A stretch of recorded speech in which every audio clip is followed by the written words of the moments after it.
y segundo, los animales siguen produciendo a pesar del fenómeno del niño y la niña. Esto, esto es en una... Nos falta transformar toda nuestra riqueza de experiencia, de información, en indicadores fuertes, basados en la estadística dura, que además dialogue entre ambiente y economía para la incidencia en políticas públicas. Yo creo que es el desafío nuestro. Creo que cada país de América Latina tiene ese desafío, porque finalmente, si tú le demuestras a los funcionarios, sobre todo a los ministerios de Economía, más que los de Agricultura, que el costo de inversión hoy es más bajo que dentro de 10 años, se ponen a pensar y recién podrían ser sensibles a inversiones hoy, que evidentemente van a ser más bajas que las que tendríamos de aquí a, 20, a 10 años, nada más, o a 5. Sí, a nivel de lo que tú dices es cierto. O sea, por eso es tan importante porque la evidencia y las historias de vida son una cosa muy importante, pero desafortunadamente la política pública no se basa en las historias de vida, se basa en la investigación que se tiene que hacer y por eso, bueno, yo aplaudo la oportunidad que tuvimos de trabajar con los estudiantes de doctorado de la Universidad de Antioquia y con Paul de la Universidad de California, que respondieron a nuestro llamado de trabajar conjuntamente en esta estrategia de Redagres y que sigue avanzando porque a pesar de que el proyecto terminó, el proyecto sigue sin dinero, pero por trabajo, digamos, voluntario, en que seguimos colaborando con los estudiantes y con las comunidades. Perfecto. Aquí hay otra pregunta de Raúl que dice, en el marco legal de moratoria a los cultivos transgénicos, que es en nuestro caso peruano, ¿puede recomendarnos medidas o estrategias de resiliencia? Ah, muy interesante esa pregunta. Sí, porque, bueno, es que tenemos que pensar, la moratoria es más necesaria, pero tenemos que tener argumentos, el por qué queremos que los cultivos transgénicos no estén presentes. Y yo creo que cuando hablamos de resiliencia, hablamos de la capacidad de demostrar que es posible tener sistemas productivos sin necesidad de los transgénicos. Además que el modelo para el cambio climático con variedades inteligentes es lo mismo de lo mismo. Entonces, no queremos eso, queremos mostrar quiénes están causando el problema, quiénes son los receptores de ese modelo. Y yo creo que es muy interesante poder analizar la problemática desde la raíz del problema, no solamente pensando en la solución, porque nuestro problema, o no problema, pero muchas veces se busca solamente la bala mágica, el por qué no queremos los transgénicos, aquí está la bala mágica para reemplazar a los transgénicos, no, es entender la raíz del problema, que es el modelo productivo por la cual nosotros creemos que el avance del monocultivo para la expansión de los transgénicos con soya, con maíz, que causa muchos problemas más de los que yo estoy hablando, es la raíz. Y cómo nosotros hacemos los sistemas más resilientes cuando incrementamos la diversidad, incrementamos la resiliencia y podemos mantener la estabilidad de los y que pueden también tener una oportunidad económica, que es que siempre nos vamos a la parte única y exclusivamente ambiental. Y ese lenguaje lo entendemos nosotros porque estamos convencidos de eso. Pero mucha gente en el público general, lo primero que mira es lo económico. Nos dicen romántico, nos dicen hippie, nos dicen, hay muchos calificativos.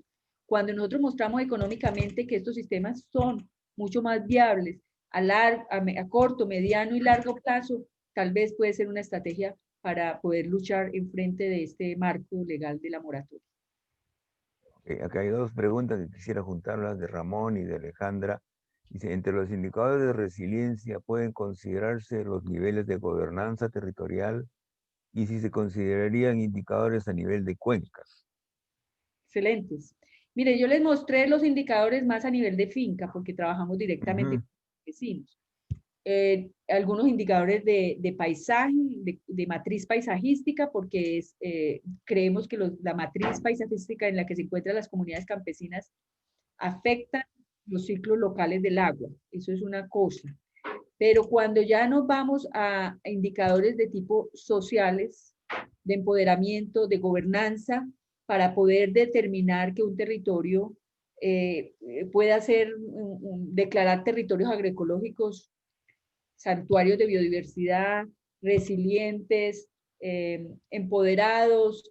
Tenemos que mirar esos indicadores de gobernanza territorial, de participación, de formación, de liderazgo, de mercados, y eso no se hace en una finca, se hace en el nivel de territorio, que lo adiciono a los indicadores que hablaba Alejandra a nivel de cuenca, es muy importante desde el punto de vista ambiental, pero también desde el punto de vista del manejo del territorio. O sea, que obviamente la escala en la que tú estás haciendo el análisis debe ir de lo particular a lo general, pero no a nivel nacional. Yo soy enemiga de hablar de evaluaciones a nivel nacional porque es que los territorios son muy distintos, el contexto es muy distinto, la idiosincrasia es muy distinta, entonces es mejor trabajar a nivel de territorio porque tú no puedes comparar peras con manzanas, tú no puedes comparar los grandes agricultores de la zona baja con los pequeños agricultores de la zona alta. Eso es un territorio particular y tal vez la gobernanza es diferente, el manejo es diferente. Entonces, en ese sentido, quiero generalizar eso. Ok. Sí, exactamente, eso es muy cierto. Cada territorio es distinto, cada uno tiene actores diferentes, ecosistemas distintos, comportamientos sociales, culturales Pero lo que sí distintos. se puede, Juan, es después de esos análisis territoriales, pensar en una política pública a nivel regional y después a nivel nacional. Obviamente que sí se puede. Todos esos Claro. estudios nos sirven a nosotros para fortalecer la política pública. Sí, nosotros hemos hecho bastantes cosas, por ejemplo, a nivel de mancomunidades municipales, que son las instancias más cercanas al territorio, trabajando una gobernanza multiactoral entre municipios y actores sociales, que luego sirve como una incidencia en el caso del gobierno regional. En el caso peruano ahora tiene más recursos que el nacional para los territorios. Entonces, ahí hay que dialogar exactamente entre territorio por territorio, región por región, y creo que es un trabajo donde la participación social es fundamental, como tú decías. Aquí hay otra pregunta que dice, mi pregunta va en la ocurrencia hipotética de un evento climático fuertemente negativo en estos momentos. ¿Podría estimar de manera global de qué nivel de resiliencia se encuentra América Latina y el Caribe? Uy, qué pregunta. Una pregunta bien complicada. No, pues mira, yo voy a contestar bien, ya llegó Miguelito. Ajá. Bien rápido, es en que cuando uno compara, he tenido la oportunidad de estar en varios continentes, pero yo quisiera comparar más América Latina con África. En realidad, Mm. nosotros estamos en mejor condición, digamos, de poder eh, resistir o inclusive recuperarnos más rápidamente que quizás, eh, me perdonan los africanos si estoy errada, pero creo que nosotros, el nivel de diversidad, el nivel de avance en las organizaciones campesinas, el nivel de innovación, el nivel creo que vamos más adelante, vamos en mejores condiciones, eh, tal vez porque somos más, nuestra condición, la idiosincrasia que tenemos es diferente, llevamos muchos años de independencia, ellos pocos años de Mm. independencia, mucha dependencia todavía de las colonias. Entonces yo quisiera pensar que somos capaces de salir, como lo hizo Cuba frente a un bloqueo indiscriminado, frente a todo lo que sufrió Cuba durante la crisis de la caída del bloque soviético. Ellos fueron capaces de sacar la cabeza y respirar y demostrar que es posible. Yo creo que nosotros en América Latina también, a veces las crisis nos hacen eh, pensar o innovar en cosas que creemos que no somos capaces. Y yo diría que si hipotéticamente nos llega algo así muy terrible, ya tenemos ejemplos concretos de que sí podemos hacer. Entonces yo vería que estaríamos en una resiliencia media, Media, menos. Sí. Es muy difícil esa media, por lo pregunta, menos. no me vuelvan a hacer esas preguntas tan difíciles. Sí, porque son muy agregadas, muy, muy Sí, sí, muy agregadas. difícil de contestar, sí. Sí. Ok, Bueno, Clarita, te agradecemos muchísimo tu participación. Yo quería antes que terminar hacerte un comentario final, ¿no? Creo que lo que nos has entregado hoy, adicionalmente a lo entregado el día de ayer, es fundamental. Siempre me ha preocupado a mí que tengamos formas de demostrar que la agricultura ecológica y la agroecología es efectivamente una forma excelente de adaptarse al cambio climático. Y ese tema del cambio climático siempre ha sido más una generalidad que algo muy concreto. Hoy nos has enseñado cómo se puede trabajar con ejemplos y con indicadores, estrategias de mejoramiento de la resiliencia territorial, además de la resiliencia de parcela, para trabajar adelante las cosas. Y esos métodos y esas propuestas creo que son un reto para nosotros, como instituciones, como redes de trabajo colectivo. Yo quisiera comprometerte a ti y a Redagris a que nos ayudes también en algún momento a interactuar para trabajar con más claridad esos indicadores de resiliencia, tanto a nivel de parcela como a nivel del territorio que nos has mostrado ahora, para adaptarlas a la realidad del agroecosistema andino que compartimos con Ecuador y Bolivia, que son muy diferentes al ecosistema andino de la zona norte de nuestro continente y de la zona sur también. Creo que en ese sentido estamos en una perfecta sintonía y te agradezco mucho a ti y a Miguel y a todo el equipo que realmente nos han dado una clase magistral. Bueno, muchas gracias por la invitación, Juan. Ha sido excelente. Gracias a todos por la atención. Yo voy a mandar mis presentaciones, Juan, a través de WeTransfer. Tú las conviertes y las compartes y también lo que tengo de información de ayer, los libros que prometí y hoy, los libros que también los pueden bajar de la página web de Socla y de Redacres. Muchas gracias a todos por la atención y ahí los dejo en buenas manos con Miguelito, que está ahí, mi esposo, Gracias, mi gracias. colega. Gracias también a Socla y a Celia por todo el trabajo que nos están apoyando. Bueno, un Gracias a abrazo. ti Chao, y Miguelito. empezamos con Miguel. Bueno, un abrazo, los dejo. Voy a dejarlos aquí. Chao. Muy bien, chao, chao.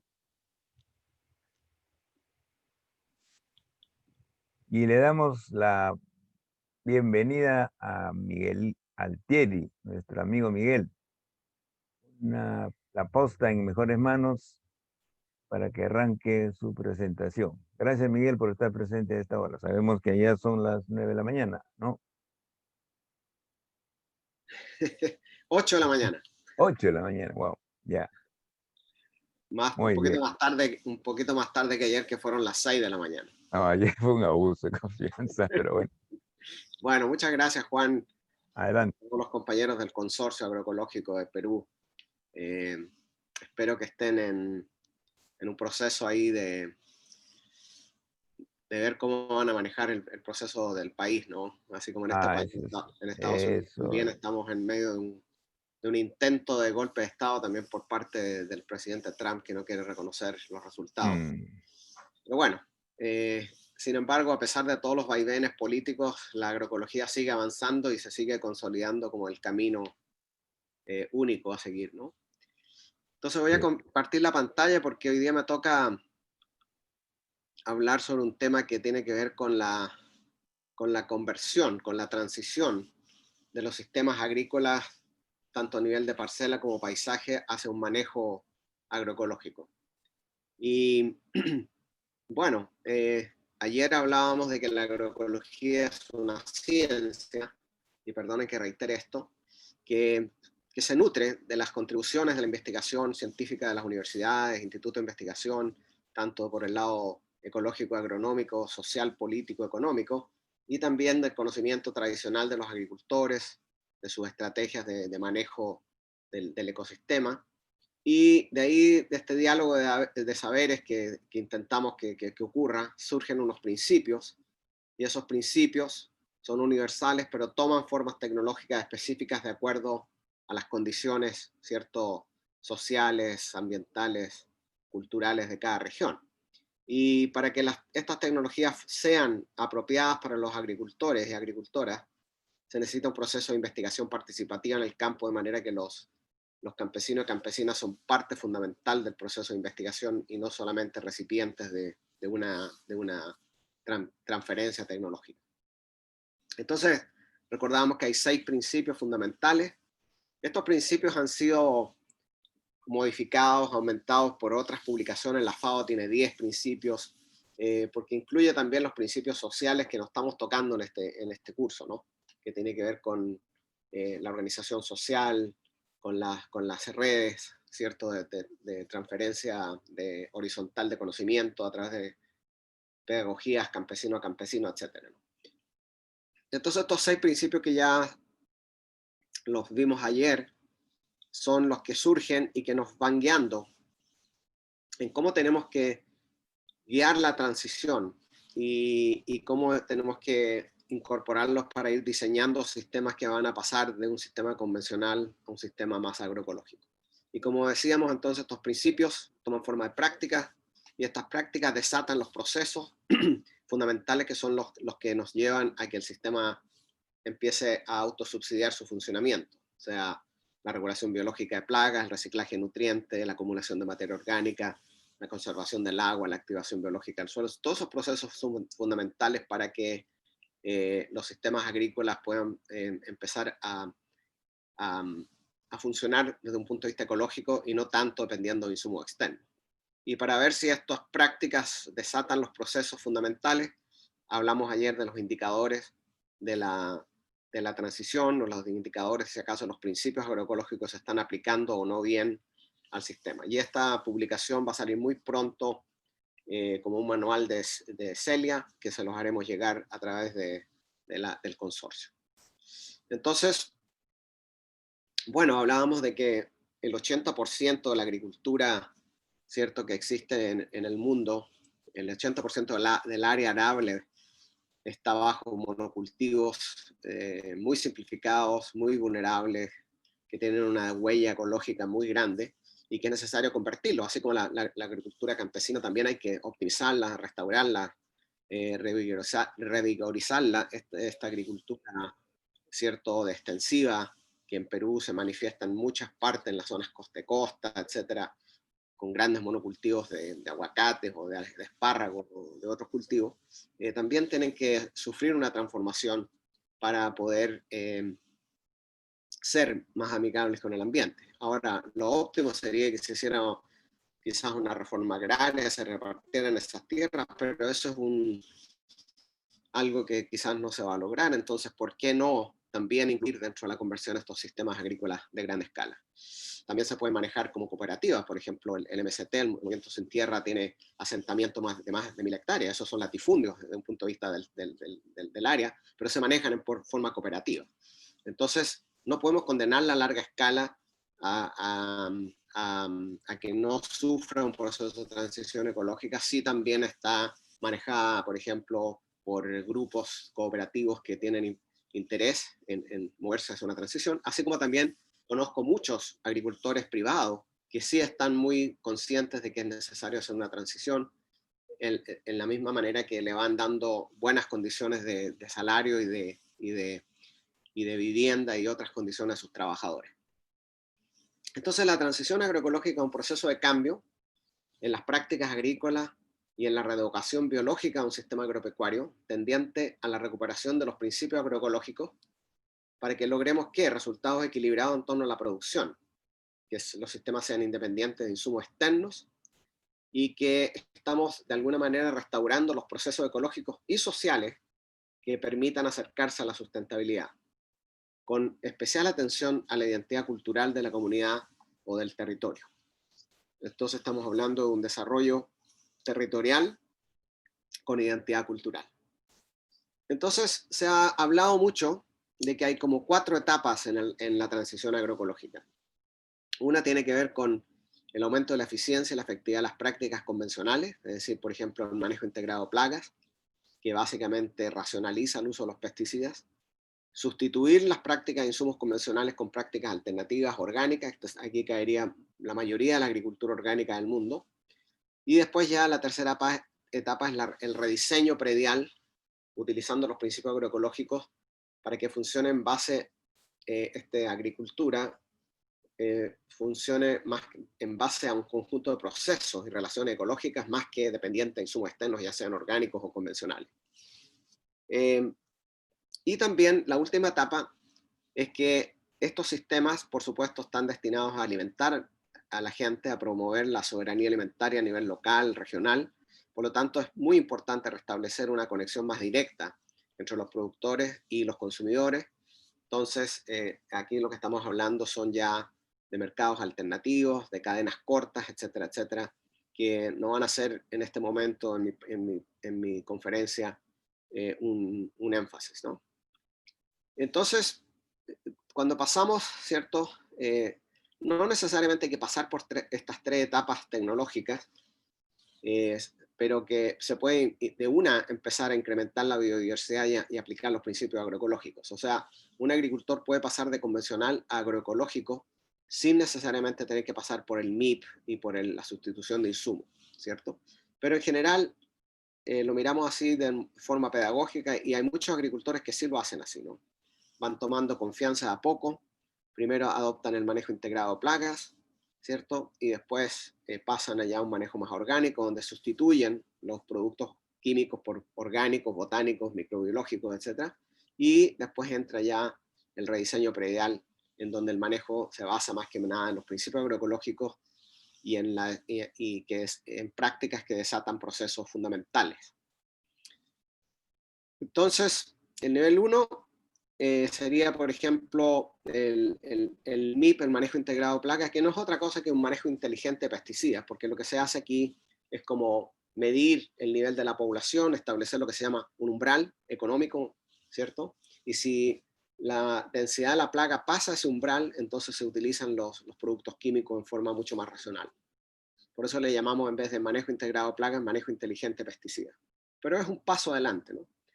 El segundo ya, en vez de utilizar los químicos, hay toda una regulación, que ustedes la tienen en Perú también, en la cual hay ciertos productos que no se permiten, que son la mayoría de insumos agrotóxicos, agroquímicos, y se reemplazan por productos que son permitidos por la regulación, ¿cierto? Orgánica.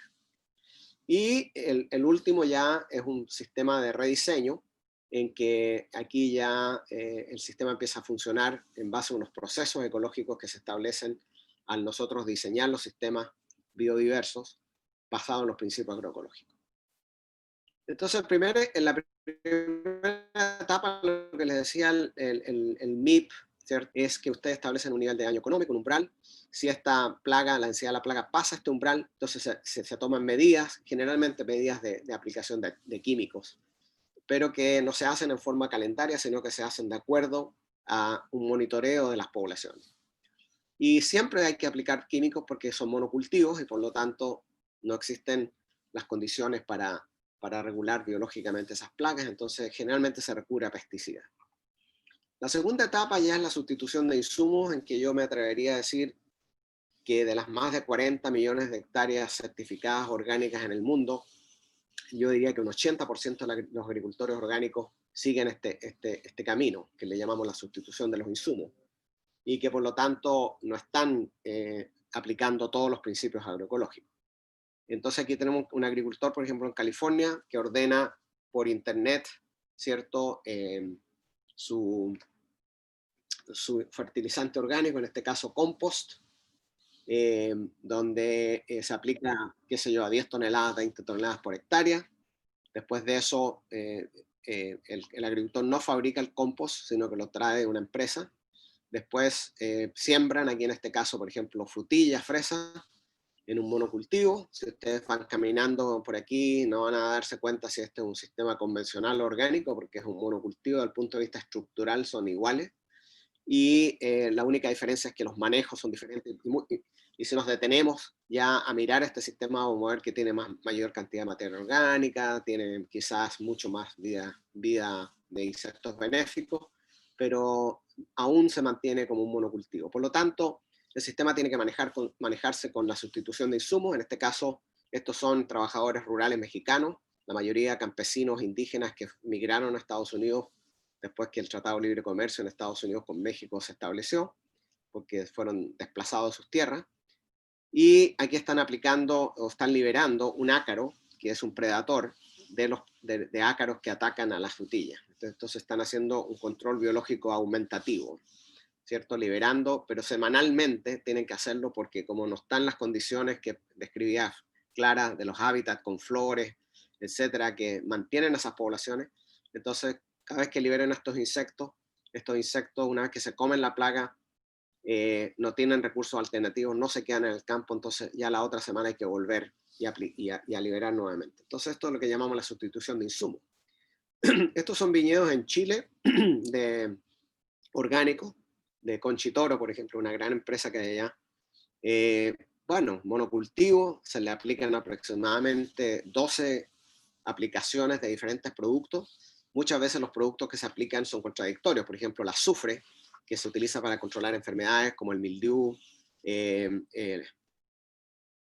la botritis, etc., matan insectos benéficos que están presentes en el sistema. Entonces, se producen estas contradicciones. Por un lado, una gran dependencia de insumos externos que son caros, y segundo, contradicciones en el manejo. También hay veces que utilizan aceites minerales que están permitidos en la certificación orgánica, que en este caso son cítricos, donde mata también insectos benéficos. O sea, muchos de los insecticidas botánicos u otras preparaciones no son selectivas y matan insectos benéficos y pueden causar también problemas de resistencia si están aplicándose constantemente. Entonces aquí, en esta etapa, se utiliza la sustitución de fertilizantes químicos por fertilizantes orgánicos, se usan cultivos fijadores de nitrógeno, como coberturas o rotaciones, se puede mover hacia la labranza mínima o reducida, se puede empezar a intensificar la elaboración de abonos orgánicos en la finca misma, se puede también utilizar y rescatar y reproducir semillas locales que se adapten al clima, a las condiciones de suelo, que sean más resistentes a plagas, y también se puede tratar de empezar a identificar los insectos benéficos que ocurren naturalmente y estimularlos, ¿cierto?, a través de manejos que empiezan a moverse hacia el rediseño predial. Bueno, aquí ustedes ven, por ejemplo, una conversión de un maíz, este sería el convencional y el orgánico el naranja, en varios años en Estados Unidos, y nos damos cuenta de que hay un proceso lento, ¿cierto?, en el cual depende del año va a haber diferencias de rendimiento. Por ejemplo, en los primeros 2 años el rendimiento del convencional es mayor que el orgánico, en el tercer y cuarto año es un poco casi igual, un poquito mayor en el orgánico y así, ¿no? Entonces hay variabilidad. Generalmente el mayor rendimiento de los orgánicos se producen en tiempos secos, por las ventajas que le da el suelo orgánico, ¿cierto? A almacenar agua, lo que le da una ventaja al sistema.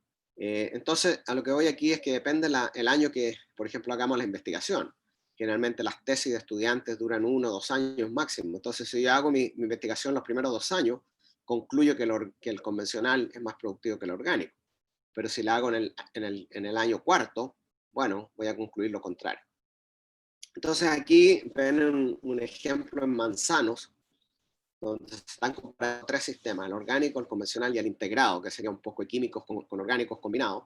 Y lo primero que vemos es que los tres tipos de agricultores mejoran sus rendimientos con el tiempo. Segundo, depende del año cuándo va a ser mayor uno que otro. Por ejemplo, en el año 2 el convencional es superior, pero en el año 3 y 4 es superior al orgánico, debido a que nuevamente aquí hubo una sequía y entonces el sistema tiene las ventajas de la materia orgánica que absorbe más humedad en el suelo en los sistemas orgánicos.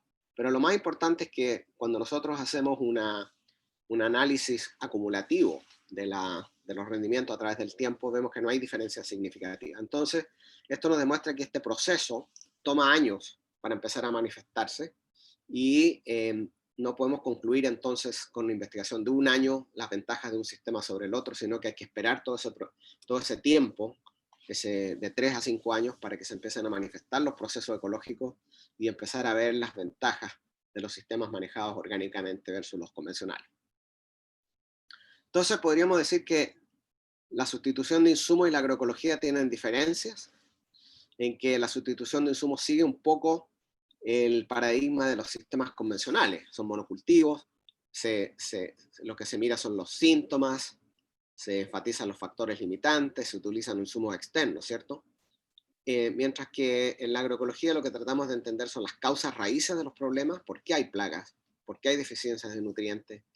En vez de los factores limitantes, lo que estamos tratando de optimizar los procesos. Por ejemplo, si el nitrógeno falta, no es que el nitrógeno no esté presente, sino que quizás los procesos, las poblaciones microbianas que son responsables del proceso de nitrificación y otros procesos bioquímicos no están funcionando bien. Entonces lo que queremos es optimizar, ¿cierto?, la biología del suelo para que el nitrógeno entonces esté disponible. En vez de depender de insumos externos, dependemos de las interacciones, de las sinergias que existen entre los diferentes componentes. No estamos interesados en maximizar, sino estabilizar los rendimientos, y queremos romper el monocultivo a través de diversificación que nos da una serie de productos, no solamente un solo producto. Entonces, estos principios guías de la conversión van desde que son muy similares a los principios agroecológicos, ¿no? Aumentar la diversidad arriba y abajo del suelo, incrementar la producción de biomasa y el contenido de materia orgánica del suelo, utilizar eficientemente todos los recursos, los nutrientes, el agua, la energía, las semillas, los organismos del suelo, los polinizadores, etc. Planificar óptimamente las secuencias y combinaciones de cultivos y animales, o sea, tenemos que optimizar el arreglo espacial y temporal del campo. Y lo más importante es cómo fomentamos las interacciones positivas entre los diferentes componentes que estamos adicionando al sistema. O sea, si estamos poniendo setos vivos, cercas vivas, cultivos, coberturas, todas ellas están colocándose en el sistema para fomentar complementariedad, interacciones positivas.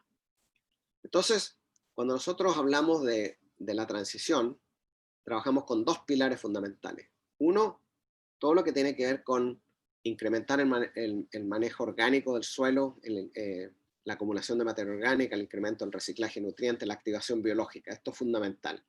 Y el segundo pilar es lo que hablaba Clara ayer, todo lo que es la diversificación del ecosistema para fomentar la fauna benéfica y otros procesos sobre el suelo. Esto nos lleva entonces a un suelo saludable, a un cultivo saludable, y al final un agroecosistema saludable y por supuesto gente saludable. Entonces el primer pilar, que sería el pilar del manejo de la materia orgánica, por supuesto ustedes saben que la materia orgánica se acumula en los primeros 2 o 3 centímetros del suelo. Este suelo superficial es el responsable de la alimentación de la humanidad realmente, y tenemos que cuidarlo, porque formar suelo puede demorar entre 50 y 100 años. Entonces, lo que hacemos es que andamos buscando un suelo, mejorar un suelo en tanto sus propiedades físicas, su estructura, su textura, sus propiedades biológicas y sus propiedades químicas. O sea, queremos tener un pH que sea neutro, o entre 6 y 7, 5 máximo, una buena estructura, o sea que los agregados estén organizados de manera que haya muchos poros y microporos en el suelo por donde circula el agua, por donde circula el aire, donde se da la vida microbiana, y la actividad biológica, que estos suelos tengan millones de organismos, tanto hongos como actinomycetes, como bacterias, que son responsables de muchos de los procesos biogeoquímicos y de la salud del suelo, ¿no? Entonces, esta materia orgánica, en la medida que la incrementamos, favorece la estructura, ¿cierto?, del suelo, porque, como les decía ayer, promueve la formación de los terrones, ¿cierto?, lo que llamamos los agregados, debido a que también la actividad biológica produce unas ciertas sustancias pegantes, ¿cierto?, que permite que estos agregados sean estables, aumenta la capacidad de retención de la humedad, es fuente de nutrientes, libera lentamente los nutrientes, que es lo que es muy importante, y también estimula la actividad biológica de ese suelo. Entonces, ayer les decía que nosotros podemos ver, por ejemplo, de forma indirecta, si un suelo tiene alta actividad biológica y alto contenido de materia orgánica al colocar 2 terrones, ¿cierto? Y durante un tiempo esperar, qué sé yo, 12, 24 horas, y ver si ese terrón permanece estable o se disuelve. Si se disuelve, significa que tiene bajo contenido de materia orgánica.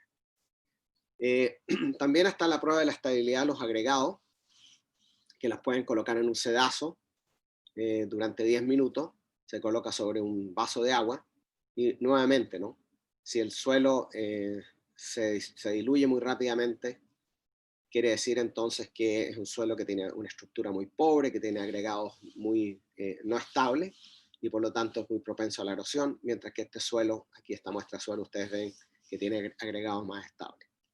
Y la actividad biológica, ayer se las describía, que podemos poner, por ejemplo, bolsitas de té verde, esperar, las pueden pesar antes de colocarlas, después las entierran a 8 centímetros, a los 2 días, 3 días o una semana las sacan, lo pesan de nuevo y ven la diferencia, además de observar cuánta cantidad de esta bolsa queda. Entonces, mientras más deteriorada está esa bolsa, quiere decir que sufrió mayor descomposición, lo que indirectamente nos dice que hay una mesofauna, microfauna muy activa en ese suelo.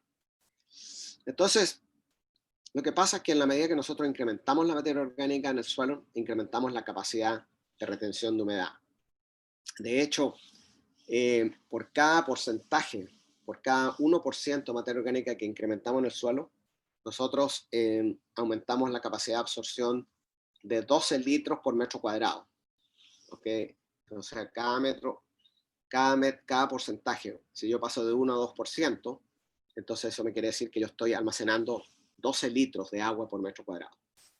Y aquí vemos, por ejemplo, en un ensayo de largo tiempo en Estados Unidos, donde la diferencia del rendimiento de maíz en el orgánico fue mucho mayor que en el convencional, justamente en un año seco, lo que se debió a la mayor actividad biológica y a la mayor capacidad de retención de humedad del suelo orgánico.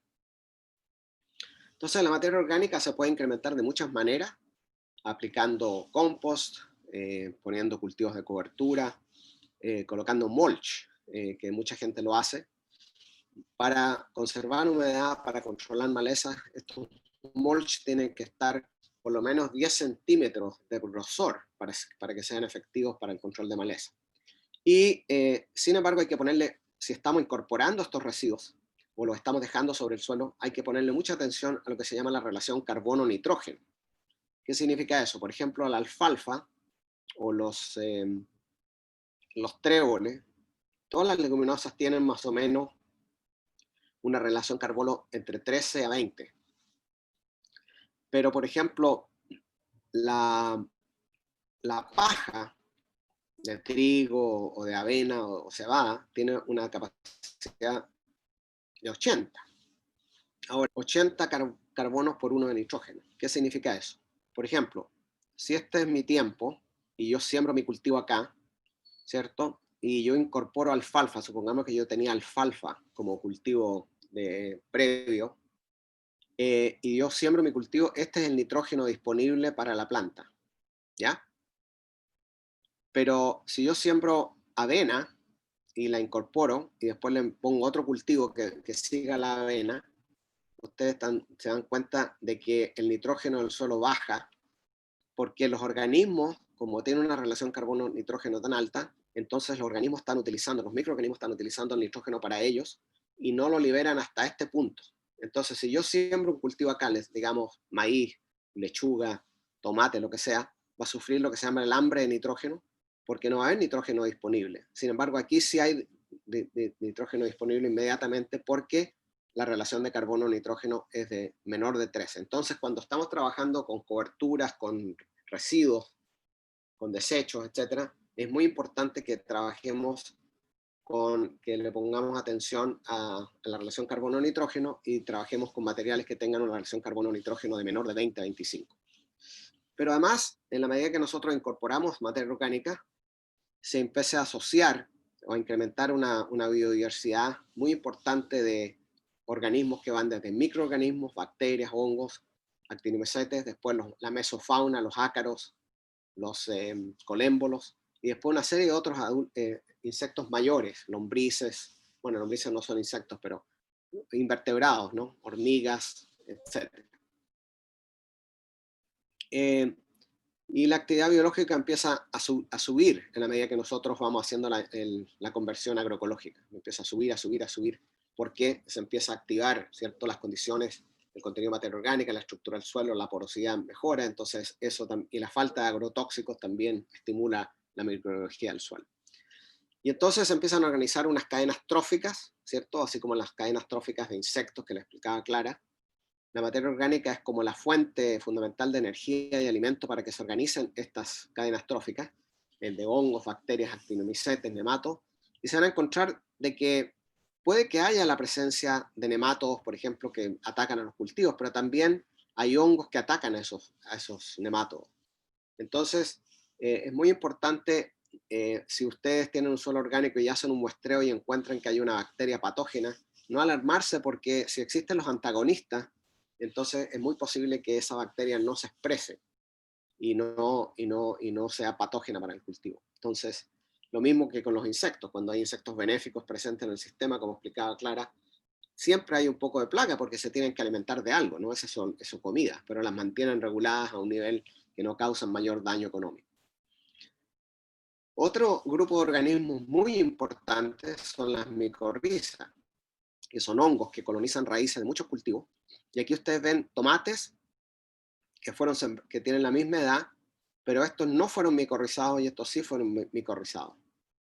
Entonces aquí ustedes ven que la micorriza lo que hace es como que extiende el sistema radicular como en un 80% más biológicamente, porque las hifas de las micorrizas empiezan a extender este sistema radicular en forma biológica, lo que hace que la planta tenga mayor utilización del agua, explora mucho más perfil del suelo y también puede absorber fósforo y nitrógeno en forma mucho más eficiente.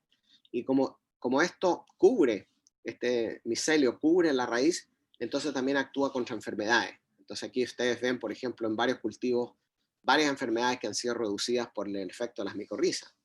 Por ejemplo, patógenos como los meloidogyne, que es un nemátodo, pratilenco, otro nemátodo, enfermedades como el fusarium, ¿cierto? Phytophthora. Todas ellas pueden reducirse su daño debido a que las micorrizas no permiten la colonización de los patógenos a las raíces de los cultivos. Y también hay otros organismos. Por ejemplo, acá tenemos un experimento con una planta que se siembra en Petri dish. Lo que se hizo acá es que se infectó con una enfermedad, en este caso creo que es Fusarium, ¿sí? Se infectó con Fusarium. Aquí ustedes ven que este es el control en el que no se aplica nada y la planta muere. Acá tenemos la enfermedad, se puso acá el patógeno en el suelo, se le aplicó cloruro de calcio y al final la planta muere. En este caso se aplicó un fungicida, la planta muere, pero en este caso no murió, porque además de haberle inyectado al suelo del Petri dish o del pot, de la maceta, haberle echado Fusarium, se le puso inóculo de tricoderma, que es un hongo antagónico, y ustedes ven aquí cómo esa planta sobrevivió, porque el hongo, a través de un proceso, este es la tricoderma y este es el Fusarium, ustedes ven que hay un proceso de antibiosis, lo envuelve y lo disuelve. O sea, es una especie de control biológico que se da en el suelo. Y entonces existen actinomicetes, existen bacterias como las pseudomonas, actinomicetes streptomycetes, los hongos, los gliocadium, gliocladium, tricoderma, etc. Son todos hongos que son benéficos y muchas veces la fuente de inóculo que nosotros utilizamos son los mantillos de los bosques.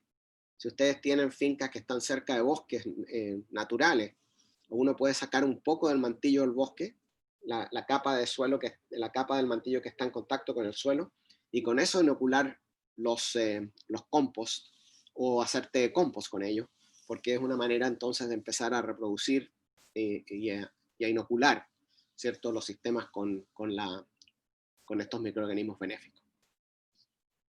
Entonces los té de compost se caracterizan muchas veces porque incluyen bacterias como los bacillus, también levaduras como Sporobolomyces y Cryptococcus y otros hongos, ¿no? Y entonces todos estos organismos tienen acciones contra patógenos que podrían estar presentes en el sistema. Bueno, entonces para resumir esta parte del pilar, ¿cierto?, bajo el suelo, es que tenemos que adicionar grandes cantidades de materia orgánica continuamente, utilizar diferentes tipos de materia orgánica, tanto material celulósico como lignínico, ramas, hojas, porque tienen diferentes efectos sobre las propiedades del suelo. Es muy importante mantener el suelo cubierto, ya sea con residuos y mulch, o con cultivos de cobertura y rotaciones, de manera de que el suelo siempre esté cubierto de alguna vegetación. Si ustedes miran un bosque, ¿cierto?, o una pradera natural, se van a dar cuenta que la cobertura verde siempre está presente todo el año. Queremos reducir la compactación del suelo, usar prácticas de conservación cuando el suelo está expuesto a erosión, y solamente aplicar fertilizantes orgánicos suplementarios cuando sea necesario. O sea, tampoco se trata de sobrecargar el sistema de nitrógeno, porque ya vamos a ver más adelante que eso puede tener repercusión sobre plagas. Y es muy importante que se sincronice la disponibilidad de nutrientes en el suelo con la absorción de los cultivos, que varía durante la estación. Por lo tanto, por eso es importante usar materiales orgánicos que liberan los nutrientes en forma lenta. Y por supuesto que la activación biológica del suelo también es fundamental, y esto se puede complementar con té de compost, o inoculando con mantillos de bosque, con bokashis, con organismos, microorganismos efectivos. Hay una serie de herramientas que se pueden utilizar. Ahora, la fertilización puede tener un efecto directo o indirecto sobre las plagas de insectos y las enfermedades. Por ejemplo, aquí ustedes ven, esto es un campo de trigo, y esta es la población de un pulgón en un suelo, en una parcela que ha sido fertilizada químicamente con nitrógeno, y esta es una que ha sido orgánicamente. Entonces ustedes ven que hay menor población de estos insectos en los sistemas orgánicos que en los sistemas convencionales. La única diferencia fue la fertilización. Y esto responde a la teoría de un científico francés que se llamaba Francis Chabouzot, que en los años 60 sacó esta teoría de la trofobiosis y que fue ignorado por la academia por muchos, muchos años. Y él lo que decía es que cuando aplicamos nitrógeno químico, que es muy soluble, aunque sea la misma cantidad de nitrógeno cuando es que se está aplicando tanto convencional como orgánicamente, ese nitrógeno soluble, como por ejemplo un fertilizante químico, ¿cierto? Como salitre, por ejemplo, vamos a darnos, o urea, es muy soluble, y por lo tanto la planta absorbe de una casi todo el nitrógeno y no tiene la capacidad metabólica para metabolizar ese nitrógeno en proteínas y aminoácidos. Entonces queda mucho nitrógeno libre en el follaje, y por eso los insectos, los homópteros, por ejemplo los pulgones, las moscas blancas, etcétera, se reproducen muy rápido en plantas que tienen alto nivel de nitrógeno libre en el follaje. Y eso no sucede con el sistema orgánico. También se han hecho estudios donde se ha visto que, por ejemplo, supongamos estamos en una zona allá en Ayacucho, y ustedes colectan suelos de fincas orgánicas versus suelos de fincas convencionales. Y después ese suelo convencional llenan 20 macetas con suelo convencional y 20 macetas con suelo orgánico, y sobre esas 20 macetas, esas 40 macetas, ustedes colocan la misma variedad de maíz, ¿cierto? Y después la colocan en un invernadero en forma aleatoria, al azar, y sueltan una plaga, en este caso la Astrinia, que ataca al maíz. Por ejemplo, podría ser Spodoptera, ¿cierto? Las hembras grávidas. Y entonces las sueltan ahí dentro del invernadero y ven dónde colocan los huevos. Y ustedes ven que en este experimento colocaron sus huevos básicamente en las plantas que estaban creciendo los suelos químicos y no los suelos orgánicos. Entonces, los insectos tienen una capacidad de discriminar qué plantas fueron fertilizadas con qué, debido a que los insectos colonizan a las plantas basados en estímulos olfatorios y visuales. Y la fertilización puede afectar esos parámetros. También se han hecho estudios interesantes ya con enfermedades.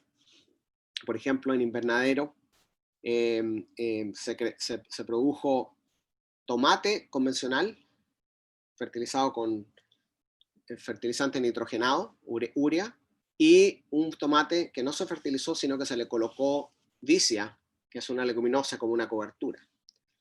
¿Y qué sucedió? Es de que las plantas que tenían de tomate, que estaban creciendo en suelos convencionales, fueron más susceptibles y sufrieron mayor daño por una enfermedad que en el orgánico. ¿Qué pasa? Resulta que el nitrógeno, que las plantas lo absorben como NO3, ¿cierto? Cuando entra a la planta, además de tener roles de formar aminoácidos y proteínas, también juegan un rol de activar genes. Entonces, los genes de la defensa de las plantas contra la enfermedad, o sea, en el fondo estimulan el sistema inmunológico. ¿Ah? Activan unos genes que son responsables de que se produzca la quitinasa, la osmotina y otras sustancias que son importantes para la defensa de las plantas contra enfermedades. Pero como el nitrógeno que viene de la urea es muy soluble, esa activación de los genes dura solamente un tiempo corto, digamos 2 meses, hasta que ya el nitrógeno se absorbió totalmente. Pero en el caso de la vicia, es el mismo nitrógeno, el NO3, que tiene la vicia. Lo que pasa es que se está liberando en forma lenta y entonces las defensas duran mucho más tiempo, 4 meses. Y eso hace que el sistema sea menos susceptible a enfermedades que en el caso de los convencionales. Bueno, el segundo pilar ya tiene que ver con la diversificación, que Clara les habló, en las cuales nosotros hay muchas maneras de diversificar los agroecosistemas, multilíneas, mezcla de variedades, policultivos, rotaciones, cultivo de coberturas, sistemas silvopastoriles, que le va a hablar esta tarde Enrique Murgueitio, corredores biológicos, sistemas agroforestales, diversificación de los bordes, de los linderos, de los campos, etc. Una estrategia temporal de diversificación son las rotaciones, donde yo comienzo con un cultivo 1, lo sigo con un cultivo 2, cultivo 3.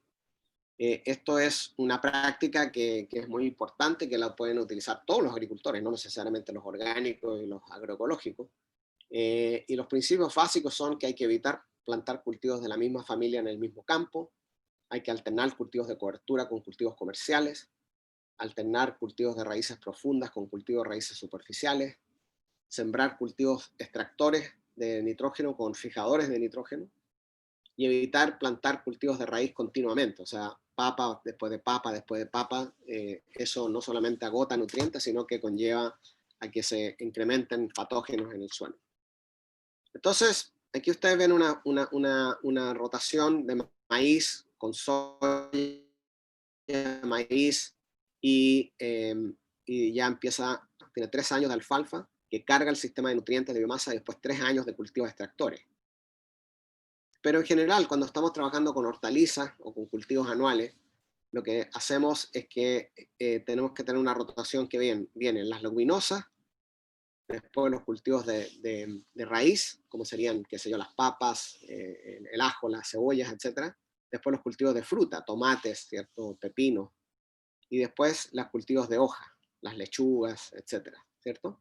Entonces esta es como una rotación que es muy típica que uno puede hacer en un campo, pero no tiene que ser necesariamente que yo todo mi campo lo dedique a la leguminosa y el otro año a las raíces y el otro año a las frutas, sino que puedo dividir mi campo en 4 parcelas y a través del tiempo yo puedo entonces en 4 años hacer una rotación, por ejemplo, de esta parcela amarilla en todo el campo.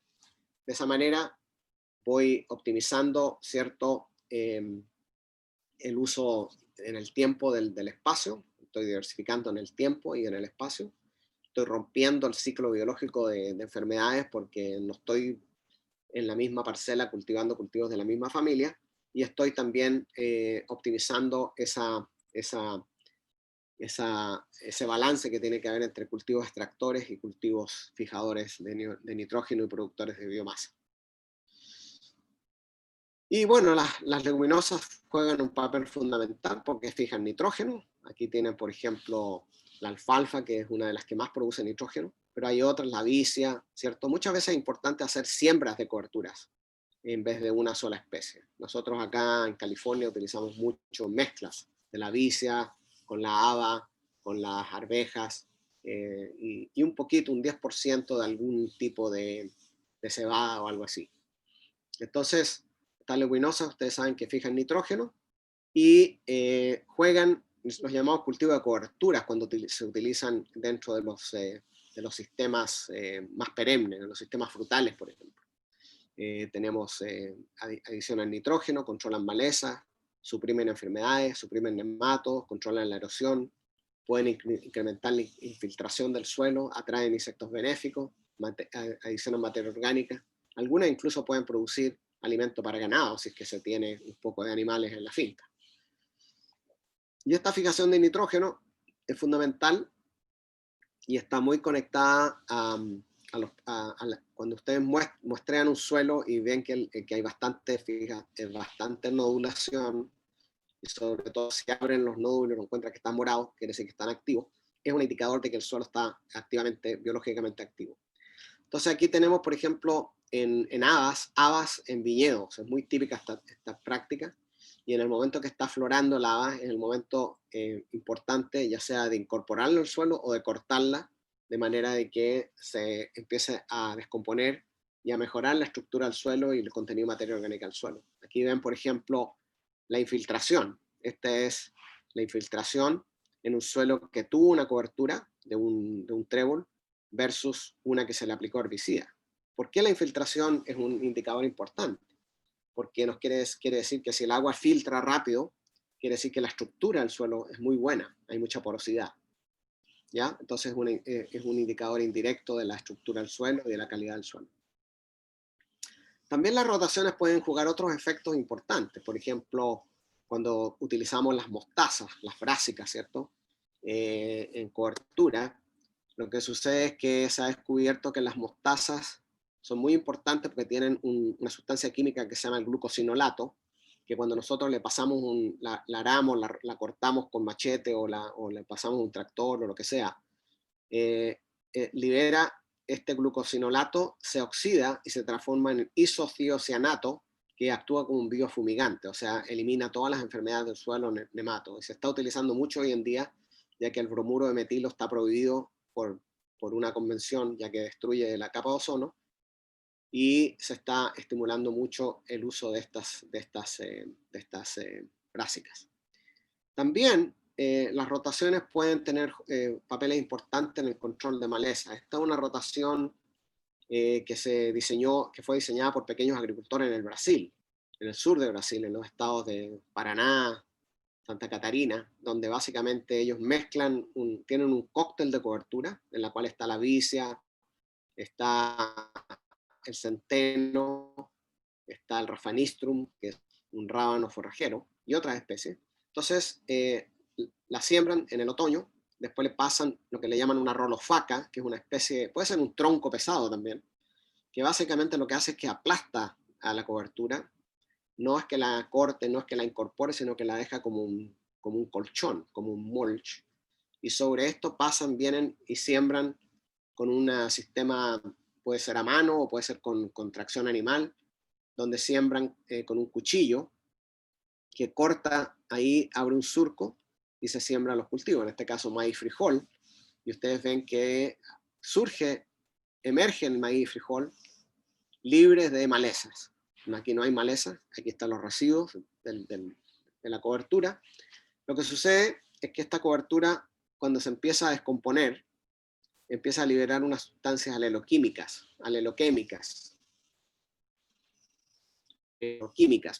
como ácido butírico y otras, y que se acumulan en los primeros 2 o 3 centímetros del suelo formando una capa tóxica. O sea, toda semilla que esté aquí, incluyendo la de los cultivos, va a morir por el efecto alelopático. El 95%, entre el 90 y el 95% de lo que se llama el banco de semillas de maleza está aquí, en el suelo, en los primeros 2 o 3 centímetros. Entonces hay una eliminación de casi toda la población de maleza. Y si ustedes siembran su maíz y frijol aquí, también va a morir. Entonces los agricultores determinaron que había que sembrar más profundo, ¿ya? Eso es muy interesante porque fue una innovación campesina. Ellos decían que el suelo estaba caliente cuando metían el dedo. Entonces esa fue la manera como ellos interpretaron la alelopatía, pero sin embargo pudieron diseñar sistemas que permitieron que el maíz entonces y el frijol germinaran libre de maleza. Aquí lo importante no es copiar la técnica, sino el principio, ¿no? El proceso es la alelopatía. Puede ser que en Perú, en las zonas de la sierra, sean otras las especies que hay que utilizar. Lo importante es que hay un proceso que se llama la alelopatía que se puede estimular. De hecho, esto se ha llevado ahora a cabo en Estados Unidos. Estos son agricultores que aprendieron de esta técnica, por supuesto no compensaron a los pequeños agricultores del Brasil. Aquí desarrollaron sus rolofacas mecánicas, este centeno, que es una planta altamente alelopática.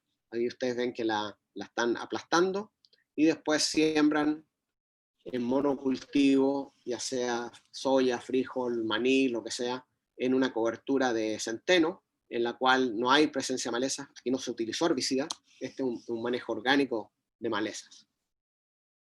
Bueno, la técnica de diversificación, como decíamos, puede ser a 3 niveles: genética, de especie y a nivel del paisaje.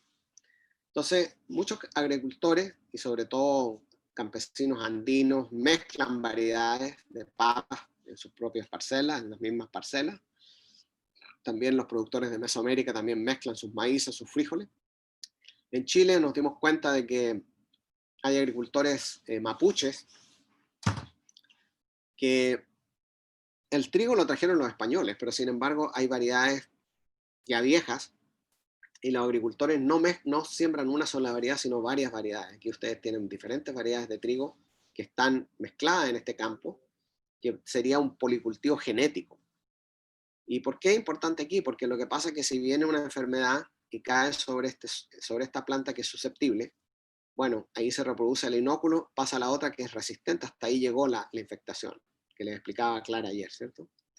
Entonces se han hecho muchos estudios donde se ha demostrado que las mezclas de variedades, por ejemplo, este es un monocultivo de cebada, y esta es la infectación del mildiu, el monocultivo, pero si hay una mezcla de variedades, hay menor, ¿cierto? Incidencia. Esta es otra monocultivo de otra variedad, esta es la mezcla de variedades, hay menor. Entonces, cada vez que nosotros hacemos mezcla, nosotros podemos reducir la incidencia de los patógenos.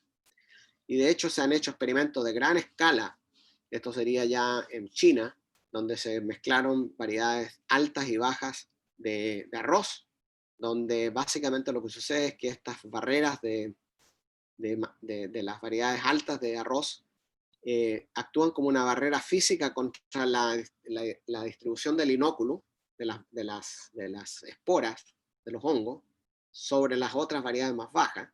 También crean un microclima que no es conducente para la enfermedad. Entonces, las mezclas de variedades redujeron no solo en un 98% la incidencia de la enfermedad, sino que aumentaron el rendimiento en un 89%, debido a estos efectos que le estaba mencionando anteriormente. Y aquí vemos una siembra de papa con maíz. Esto también es en China, que tuve la oportunidad de conocer. Y ustedes ven que aquí en estos sistemas no hay fitóftora, porque también hay un efecto, la rancha, ¿no?, que le llaman ustedes, donde básicamente la distribución del inóculum es impedida por el maíz, y también habría que estudiar si hay efectos más de tipo microclima, qué otras cosas explican que no haya la enfermedad en estos sistemas comparado con los monocultivos. Entonces, la diversificación de cultivos ya la hemos discutido, hemos dado varios ejemplos. Maíz frijol es un sistema muy común en los campesinos de América Latina, la haba con el maíz, etc., la haba con la papa, y explicaba ayer las ventajas de que estos sistemas tienen. Hay interacciones ecológicas tanto sobre el suelo como bajo el suelo, que explican entonces una serie de procesos, que se den una serie de procesos que llevan a regular enfermedades, plagas, insectos, malezas. También hay vínculos micorríticos entre las raíces del maíz con el frijol, transfiriendo el nitrógeno. Y, por ejemplo, aquí, esta es una investigación que yo hice muchos años atrás, cuando tenía como 26 años, 24 años, 25 años en Colombia, donde aquí ustedes ven que está un maíz con frijol y no hay malezas. Aquí hay una pequeña verdolaga que está emergiendo. Y al lado, a 2 metros, tenía mi parcela solo de maíz con monocultivo, y ustedes están viendo acá que básicamente hay una incidencia muy alta de bledo y de verdolaga, ¿no? Lo que pasa es que en este sistema, el frijol ocupa el nicho que de otra manera estarían ocupando las malezas en este sistema de monocultivo. Entonces, cuando miramos los rendimientos, ustedes ven que, bueno, esto es con el caso de sorgo, pero es lo mismo. Ustedes ven que la biomasa de malezas es de 1.73 toneladas por hectárea versus el rendimiento del sorgo. Y acá ustedes ven, cuando se combina sorgo con caupí, ya la biomasa de malezas baja a 0.44. O sea, hay una reducción dramática y los rendimientos también del sorgo suben. Bueno, hay varias maneras de escalonar la propuesta agroecológica. Una es que miles de campesinos adopten los procesos ecológicos en sus parcelas, ¿cierto? Y que también trabajen a nivel del paisaje, como les dimos los ejemplos de ayer y que me imagino que Zoraida también les mostró ayer, de restauración de los paisajes que rodean los campos, ¿cierto? Entonces, miles de campesinos que adoptan la agroecología a través de procesos campesino a campesino, etcétera, etcétera. Pero la otra es también que se lleva a una mayor escala las propiedades que tienen este manejo agroecológico, que se convierta en un manejo agroecológico. Entonces aquí hay una propiedad en Inglaterra que también visité que es de media escala, que es más o menos 50 hectáreas, donde el agricultor tiene una serie de prácticas, ¿cierto?, de enriquecimiento del paisaje, está colocando cercos vivos con floración alrededor del campo, tiene rotaciones, etcétera, etcétera. Tiene, por ejemplo, estos bancos de coleópteros que le llaman, que son plantas que favorecen las poblaciones de coleópteros, sobre todo carábidos, que son predadores de plagas, ¿cierto?, en este sistema. O también, en vez de cortar toda la alfalfa, deja ciertas hileras de alfalfa en floración para que sigan los insectos benéficos presentes ahí. Ustedes ven que está totalmente rodeado de una matriz paisajística compleja. Está enriqueciendo sus bordes con ciertas plantas que van a tener diferentes funciones, que van a florecer a diferentes tiempos. Es decir, estas prácticas también se pueden llevar a cabo en grandes proporciones, en grandes propiedades. Este es otro ejemplo de una propiedad muy grande en Argentina, donde esta es la herencia de la soya transgénica, ¿no? Degradación de suelo, contaminación, deforestación. Y un americano que yo conozco que desgraciadamente murió a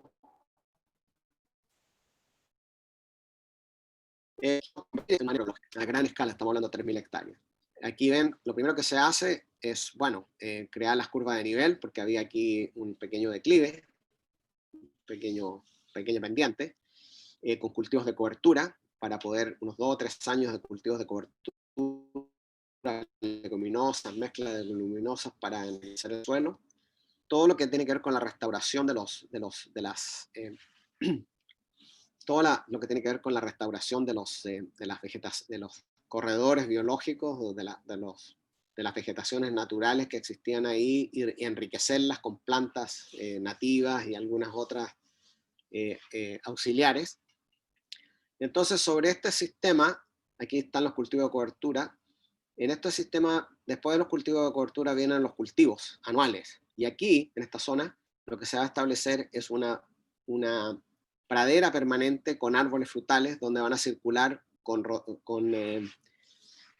pastoreo rotativo, con cosas eléctricas, ¿cómo se llama? Fences, bueno, con barreras eléctricas, ovejas, ¿ya? Entonces aquí vemos los frutales, aquí van a circular las ovejas, ¿cierto? Y aquí ya la cobertura se está incorporando y aquí van a venir entonces los cultivos anuales, que tomarían una forma de policultivo, pero no el policultivo campesino, sino un policultivo en lo que llamamos franjas, ¿no? Donde tenemos, por ejemplo, cebada, maíz, soya, etcétera, ¿no? Y aquí hay una rotación, donde está la soya pasa al maíz, y bueno, y en Estados Unidos estos sistemas se utilizaban en los años 80, y que ustedes ven que los agricultores que utilizaban estos sistemas con cultivos en franja, policultivos en franja, se ahorraban $83 en gasto, en costo de producción. ¿Por qué? Porque aquí la rotación está rompiendo el ciclo de malezas, de enfermedades. Cuando paso de soya a maíz, gano en biomasa y en nutrientes, en materia orgánica que mejora la fertilidad, etc. Entonces todo eso se traduce en que los agricultores que utilizaban estos sistemas tenían, y esto fue un estudio de 5 años, básicamente una ventaja económica por acre, $83 por acre. Lo que si un agricultor tiene 1.000 acres, estamos hablando de una cantidad alta de dinero que se está ahorrando el agricultor, porque no necesita fertilizar tanto, no necesita controlar malezas tanto, etc. Y bueno, Enrique les va a hablar de sistemas silvopastoriles, donde se pueden combinar ciertos árboles de diferentes tipos, frutales, productores de madera, etcétera, entre pastizales, en los cuales se puede hacer circular el ganado. Esta es una finca que hay en Brasil, en el estado de Sao Paulo. Ahí está clara ya en un sistema mucho más maduro, donde ustedes ven que incluso hay algunos eucaliptos que están colocados en el sistema, pero también hay frutales como bananos, cítricos, aguacates, etcétera, en el sistema. Entonces, ¿qué sucede? Que en la medida que nosotros establecemos la infraestructura ecológica del diseño predial, hay ciertos años de transición que muchas veces es difícil para los agricultores conseguir los recursos, ¿no? Entonces aquí tendría que haber, el gobierno tendría que proveer ciertos incentivos a estos agricultores a través de algunas políticas agrarias para que puedan establecer esta infraestructura ecológica. Y una vez que esta infraestructura ecológica empieza a funcionar, empiezan a bajar los costos de mantenimiento. ¿Y por qué? Porque se empiezan a desatar los procesos agroecológicos, que son los que empiezan a guiar. O sea, que pasamos del capital financiero al capital natural, ¿cierto? Y bueno, ya para ir terminando, nosotros hemos probado esto. Esta es una parcela que conoció Juan y mucha gente en Perú, en Chile, del SET, en Colina, que fue uno de los diseños prediales pioneros, diría yo, en América Latina, donde la pregunta fue, ¿es posible alimentar a una familia de 5 campesinos, una familia campesina de 5 miembros, con media hectárea? Media hectárea de Colina. Exactamente, la media orgánica, la media hectárea orgánica de Colina, que Juan y yo estuvimos aquí en reunión en esta casita con Clades en aquellos tiempos. Y que desgraciadamente le pasó una carretera por encima y todo ese patrimonio agroecológico se perdió. Pero bueno, aquí no voy a entrar a explicar mucho el diseño porque está en los escritos que les vamos a mandar. Lo que se dividió en 6 parcelas, donde hay 3 que cargan al sistema nutriente, que sería alfalfa, y después el resto de las parcelas son de cultivos anuales, rodeado de árboles frutales. En este momento se estaban estableciendo los árboles frutales. La casa tenía un huerto muy importante, muy diversificado, gallinas, una vaca, un caballo. Todo esto tenía que mantenerse con la media hectárea. Bueno, aquí está el diseño, aquí están los bordes, ¿cierto? Con los frutales, están las huertas, etc.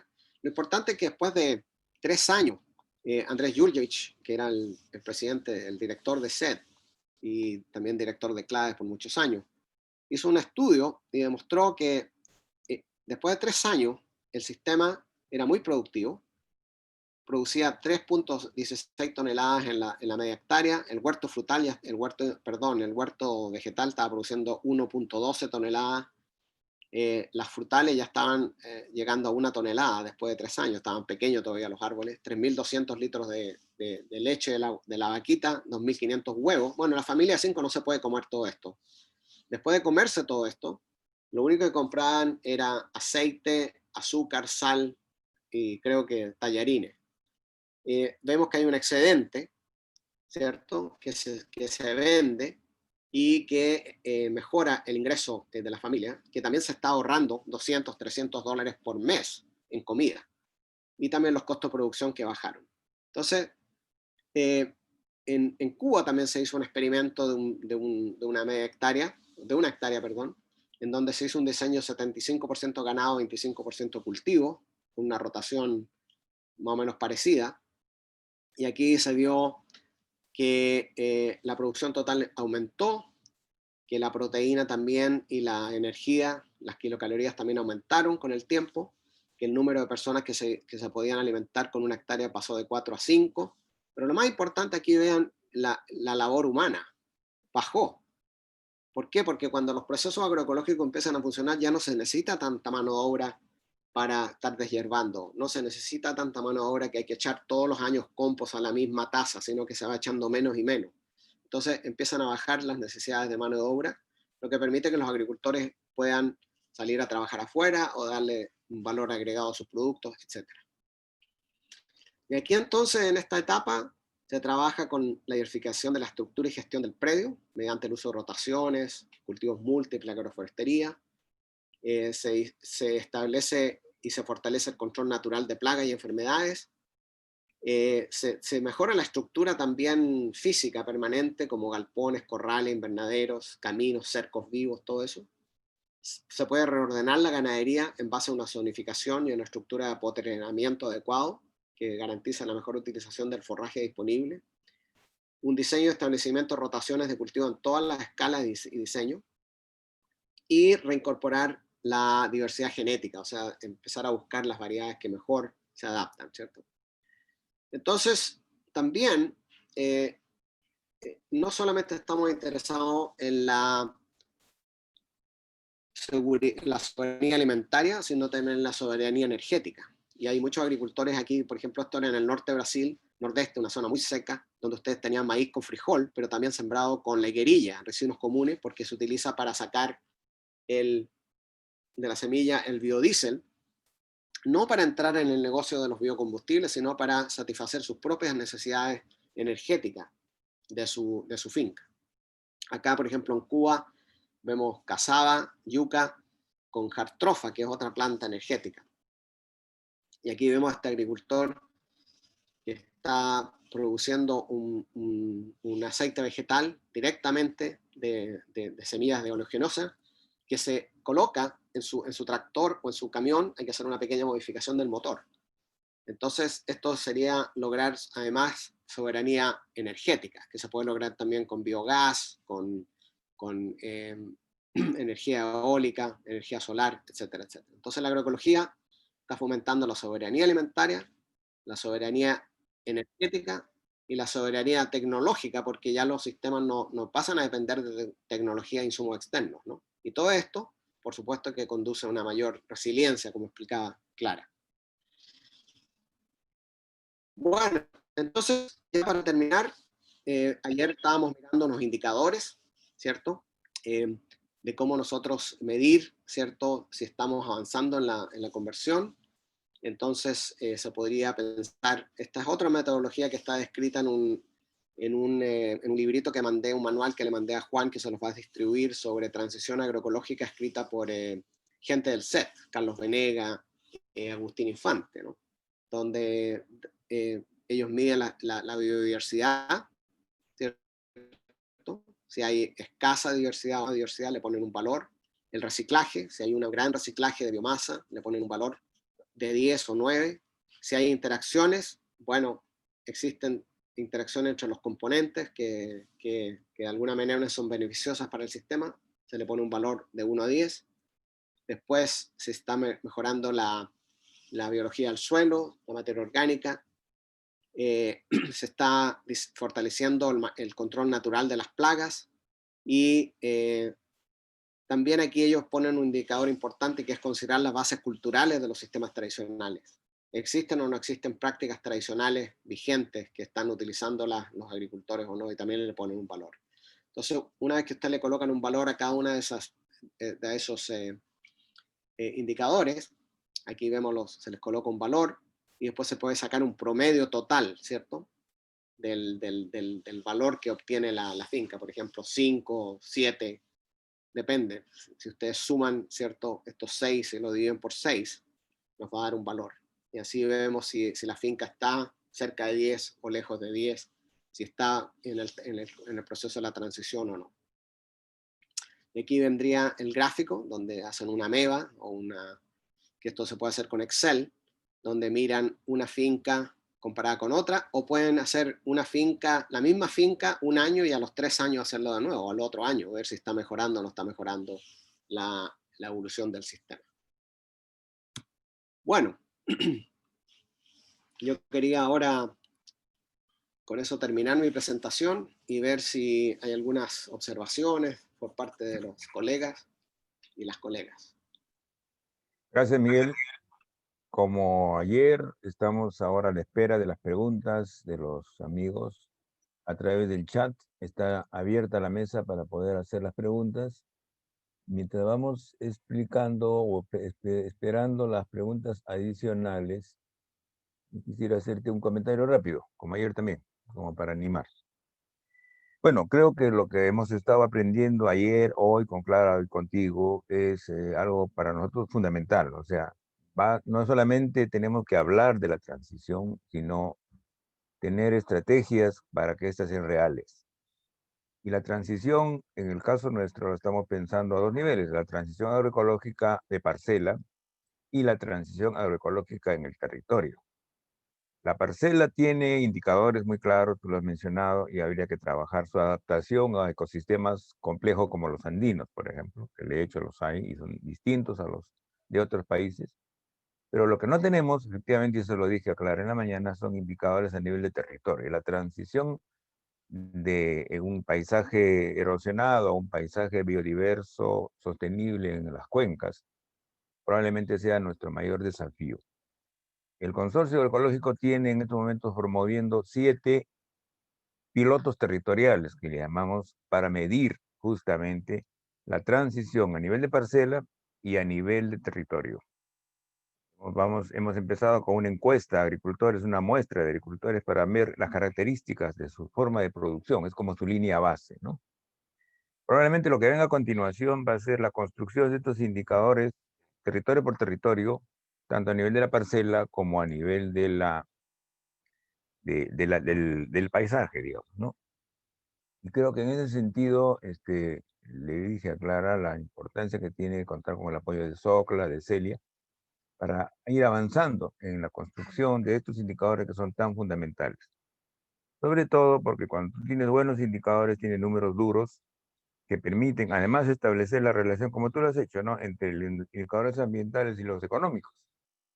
Por ejemplo, ese tema de cómo va bajando el costo de mantenimiento de un modelo agroecológico, obviamente tiene un tiempo, hay que invertir en ello, pero eso es fundamental para poder mostrar al gobierno, al Estado, a las regiones que hoy tienen una vocación más agroecológica que otras, que ahí hay una inversión que a ellos les conviene hacer.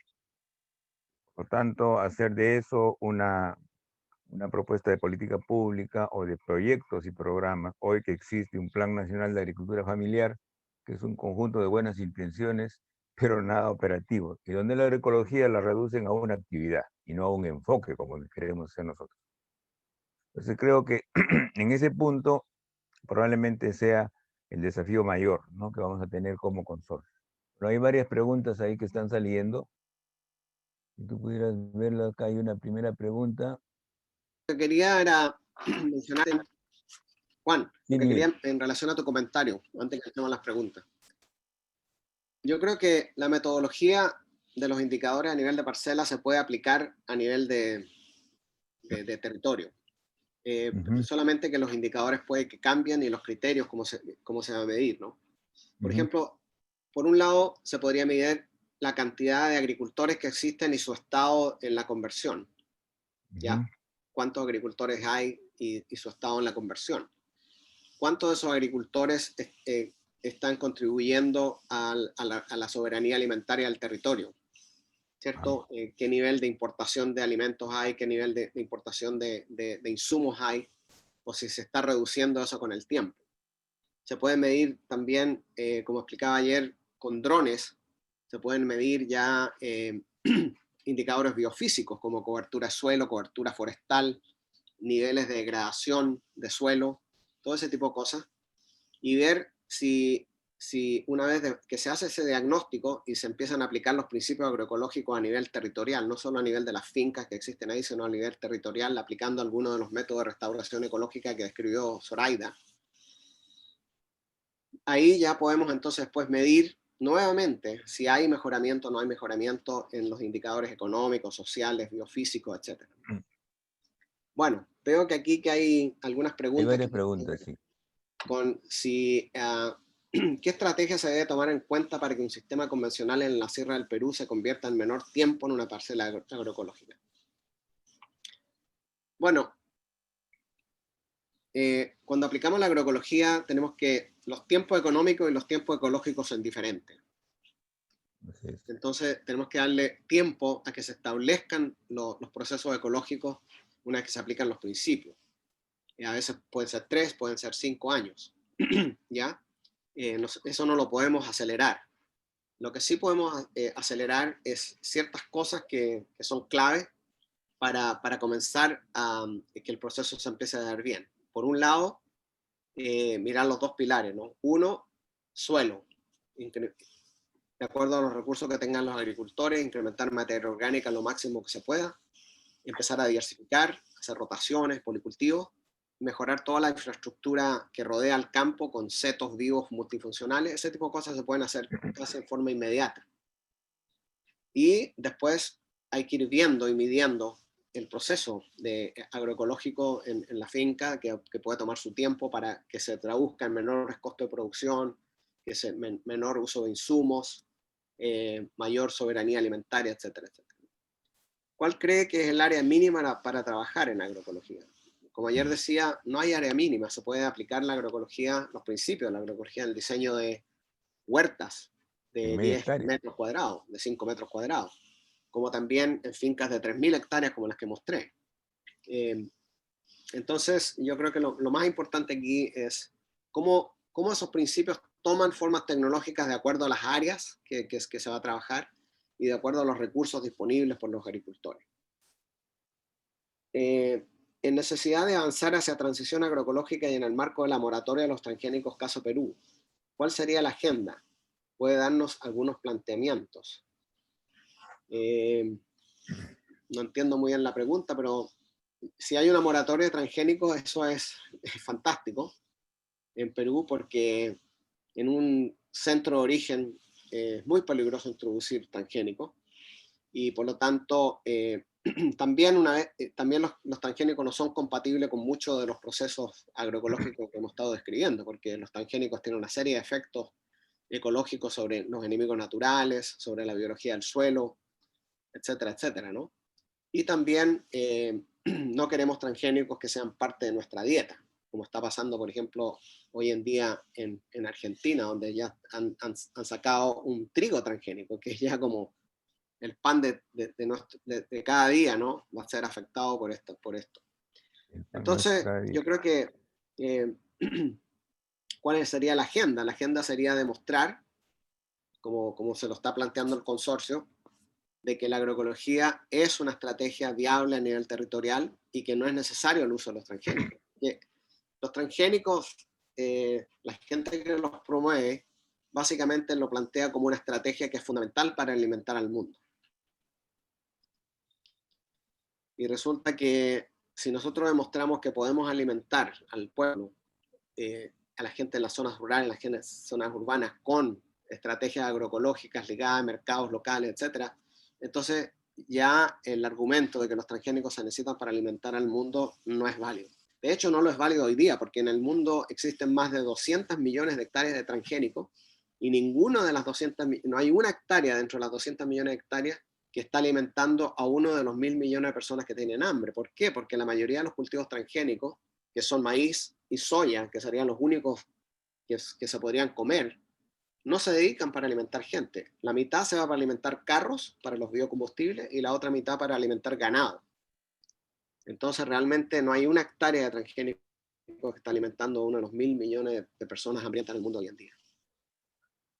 Bueno, eso es lo que tú dices, efectivamente ha sido parte del debate aquí como consecuencia de la lucha por la moratoria que al final la logró el Congreso. Y efectivamente, esa pregunta también se hizo con Clara y la respuesta fue parecida. Es decir, tenemos que mostrar los beneficios de la agricultura ecológica hacia la alimentación de la gente, porque esa es la única manera de legitimar una propuesta de moratoria. La moratoria es decir no. Ahora lo que tenemos que hacer es decir sí a través de leyes y normas que promuevan la agroecología y que hagan justamente de esa una inversión estratégica para el Estado, ¿no? Eso creo que es fundamental ahora. Y para eso los indicadores y el sistema de métrica es clave, pues, ¿no?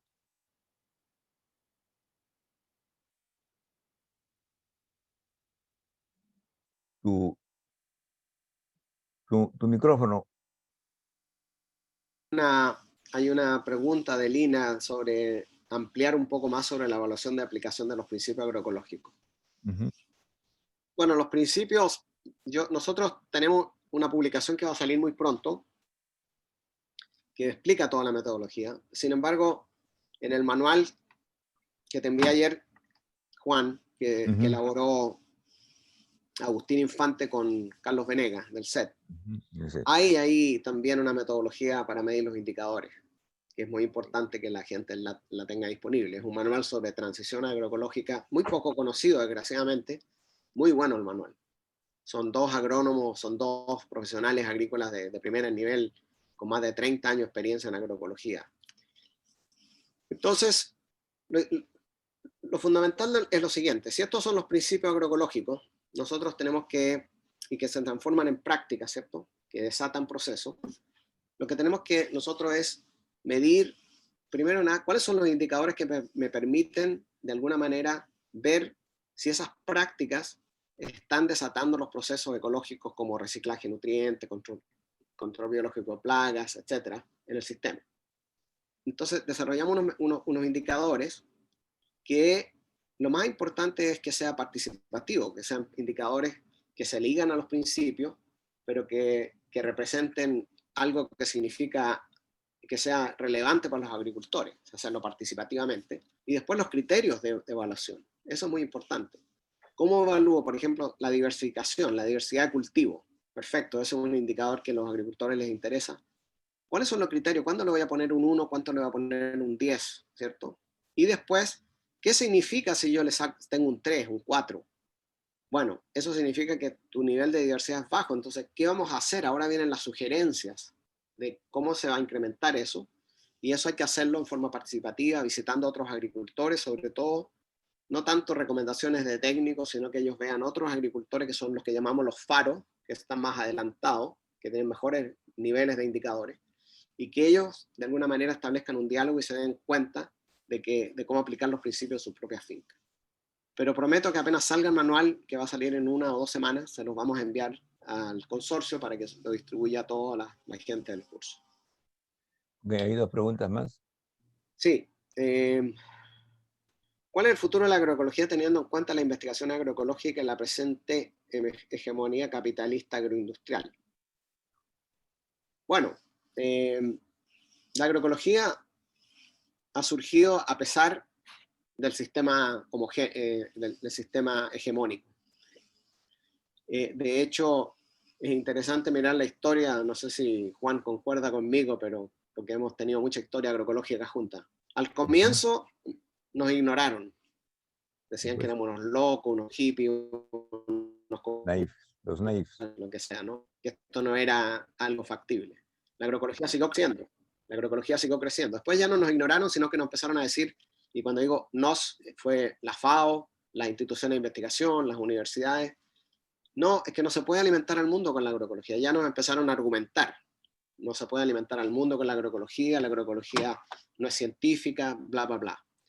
Hoy en día, la agroecología, a pesar de que no recibió el apoyo institucional que recibió la agricultura convencional, hoy en día la agroecología la tomó ya la FAO y la están cooptando, porque ya se quedaron sin discurso y están viendo que la agroecología es lo único que sirve. Lo que pasa es que están sacando su dimensión política, su dimensión social, la identidad latinoamericana que tiene la agroecología se está perdiendo en esos espacios, ¿no?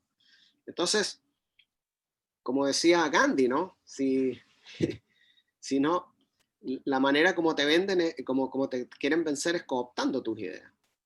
Entonces, yo creo que la agroecología va a seguir. La agroecología no tiene que enfrentarse a nadie, sino que más bien demostrar con hechos los beneficios que tiene sociales, ecológicos, culturales, políticos, económicos. Y eso lo está haciendo. Y por eso en este momento, si ustedes se meten en la literatura internacional, la agroecología es el término más utilizado que hay hoy en día y que ya está en la agenda de universidades. Ahora, las interpretaciones de la agroecología son otra cosa, pero la agroecología hoy en día se mira como el único camino viable que existe para poder avanzar frente a los desafíos que estamos enfrentando con el cambio climático, las pandemias, las crisis económicas, etc. Bueno, Lina me pregunta nuevamente sobre cómo validamos y hacer que se convierta en estadística. Bueno, la herramienta que nosotros estamos utilizando es para que se la utilicen los agricultores. Por lo tanto, no es una metodología, digamos, muy sofisticada desde el punto de vista estadístico. Ahora, hay metodologías que la gente en la academia está elaborando que son mucho más sofisticadas que se presta para hacer análisis de varianza, análisis de correlaciones, análisis no paramétricos, estadísticos, está bien, pero no podemos llegar con ese tipo de herramientas a los campesinos. Ahora, los campesinos utilizan esta metodología como para tomarle el pulso a su sistema, y es el rol de las universidades, etcétera, validarlas estadísticamente para ver cuáles son sus intervalos de confidencia que tienen, ¿no? Pero yo no me preocuparía en este momento si acaso estas herramientas son estadísticamente válidas, porque no estamos intentando tampoco publicar los resultados de estas metodologías en journals, en revistas internacionales, ¿no? Sino que más bien una herramienta de diagnóstico.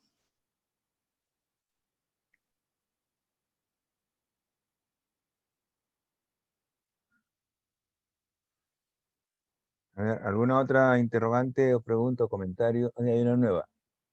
Sí, ¿qué variable en el suelo podríamos evaluar luego de la incorporación del abono verde? ¿En cuánto tiempo aproximado deberíamos realizar un análisis de suelo para tener datos significativos? Bueno, hay metodologías de medición de calidad de suelo muy parecidas con la metodología que les hemos mostrado, que están publicadas ustedes se pueden meter a SOCLA o se pueden meter a Celia y encontrarlas, donde se pueden medir en forma indirecta infiltración, compactación de suelo, estructura de suelo, contenido de materia orgánica, actividad biológica de suelo, ese tipo de cosas se pueden medir. Ahora, ¿en cuánto tiempo aproximado deberíamos realizar un análisis de suelo para tener datos significativos? Bueno, un análisis de suelo en laboratorio, ustedes lo pueden hacer al año, a los 2 años. Lo importante es cómo interpretar esos valores, porque cuando ustedes les entregan, por ejemplo, mandan a un laboratorio un análisis de suelo y le entregan contenido de nitrógeno, lo que le están diciendo es el nitrógeno que está disponible para las plantas en ese momento, pero no le está diciendo cuánto nitrógeno está por mineralizarse en la materia orgánica que está en el suelo. Cuando les dicen materia orgánica, porcentaje de materia orgánica, les dicen porcentaje de materia orgánica, pero no te está hablando de la actividad biológica de ese suelo. ¿Cuánta de esa materia orgánica son microorganismos versus material orgánico residual? Etcétera, etcétera, ¿no? Entonces, yo creo que ustedes pueden hacer los análisis cuando quieran, al año, a los 2 años, y ver si hay una evolución en parámetros como materia orgánica, pH, capacidad de intercambio catiónico, ese tipo de cosas se pueden ir viendo con los análisis al año, a los 2 años, a los 3 años. Avanza más la transición de la agricultura campesina a la agricultura convencional y mínimamente hacia agricultura agroecológica. Finalmente se impone el monocultura capitalista. Bueno, esa ya es cuestión de políticas de Estado, ¿no?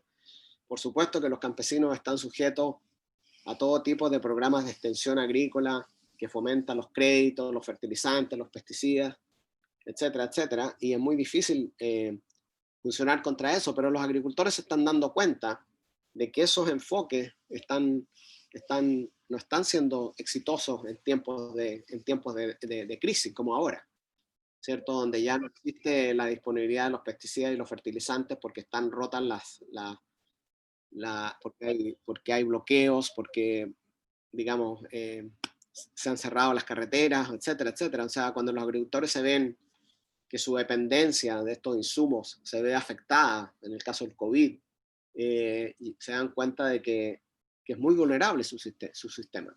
Entonces espero que eso también ayude a la transición. ¿Alguna alternativa para poder controlar las malezas en zonas altoandinas donde la práctica de mulch no se practica, además de manejarse riego por gravedad y la presencia de invasión del pasto chileno, difícil de controlarlo, recurriéndose a los herbicidas y quema del mismo? Bueno, no conocía el pasto chileno. Hasta malezas chilenas tienen ustedes, increíble. Estos chilenos están metidos en todas partes. Bueno, yo creo que lo más importante es que tenemos que entender la biología de esas malezas.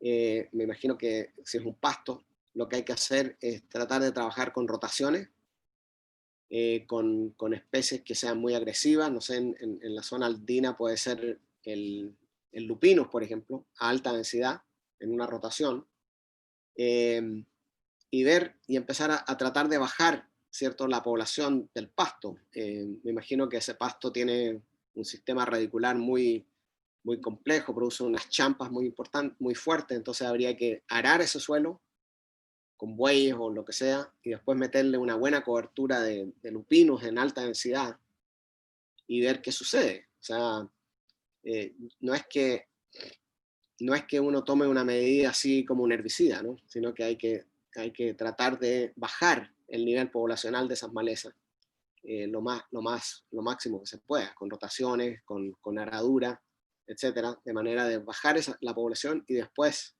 establecer cobertura. Eso me pasó a mí en la finca que tenemos en Colombia. Nosotros teníamos un pasto ahí muy agresivo. Lo que hicimos fue sacarlo con asadón porque no teníamos arado. Y después le metimos una cobertura de mucuna, que es una leguminosa muy agresiva que cubre el suelo, y de esa manera irlo bajando el pasto, ¿no? Y esa es la manera como lo hemos hecho. Pero para eso no pudimos cultivar cultivos mientras tanto.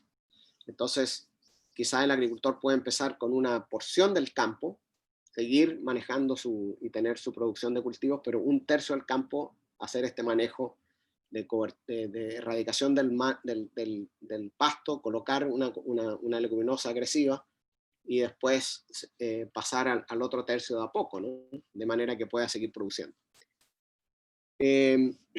¿Cuántos puestos de trabajo crea la agroecología en relación a otras actividades? ¿Tiene datos sobre esto? ¿Cómo hacer evaluaciones de tierra con métodos sencillos que están al alcance de los pequeños agricultores? Bueno, los estudios que se han hecho demuestran que la pequeña agricultura, la agricultura familiar, genera 3 veces más empleo que la agricultura convencional. Hay unos estudios en Brasil muy interesantes sobre esto. ¿Cómo hacer evaluaciones de tierra? Me imagino de suelo.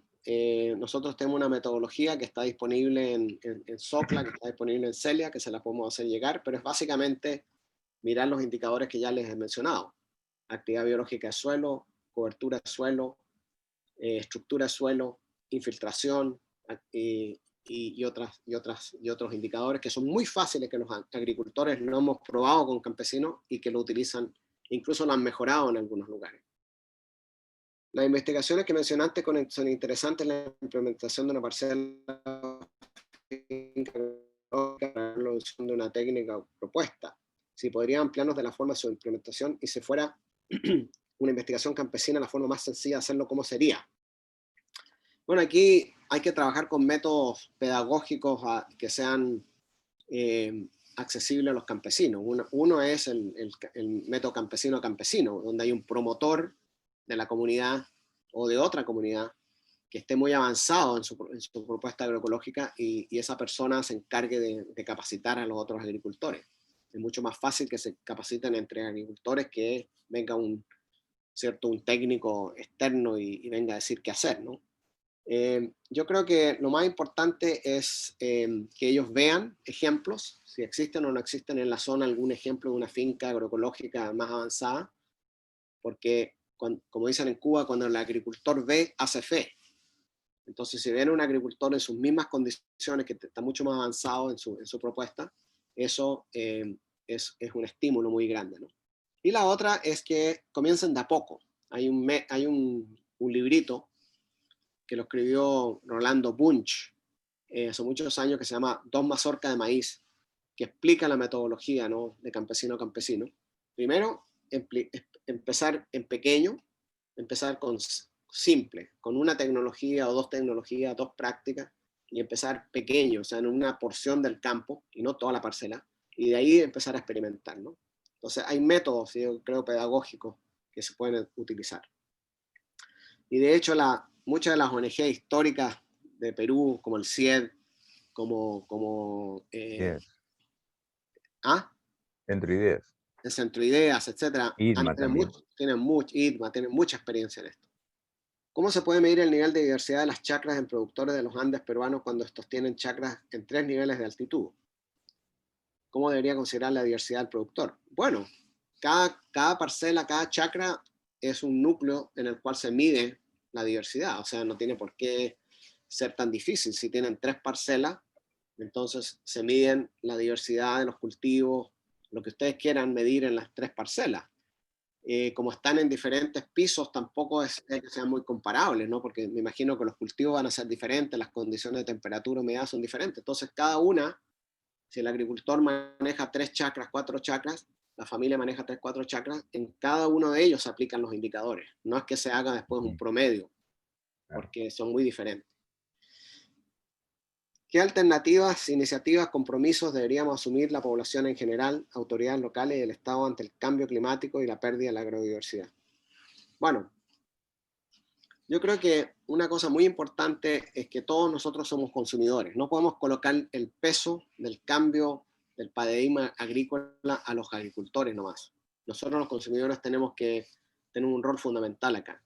Y en ese sentido, hemos dicho varias veces que comer es un acto político y ecológico, ¿no? Cada vez que yo apoyo las redes campesinas, estoy promoviendo sustentabilidad, resiliencia socioecológica en mis comunidades, y cuando apoyo las grandes cadenas, ¿cierto?, de supermercados, estoy apoyando proyectos que no conducen a mayor sustentabilidad. Entonces, eso por un lado. Por otro lado, la presión política. O sea, nosotros como consumidores tenemos que ejercer una presión política fuerte para que se creen a nivel nacional, a nivel regional, a nivel municipal, políticas, ¿cierto?, a nivel local y del Estado, que frenen la pérdida de agrodiversidad y por otro lado se implementen políticas y estrategias de adaptación al cambio climático. Ya las herramientas las tenemos, es cuestión de ahora crear las condiciones para que esto se escalone, porque sí hay agricultores y pequeños proyectos que lo están haciendo, pero tiene que escalonarse. Y ahí las políticas agrarias son importantes, la presión política de la ciudadanía es importante, y los mecanismos de transmisión de conocimiento entre agricultores a través de pedagogías campesino a campesino y otras son también claves, ¿no?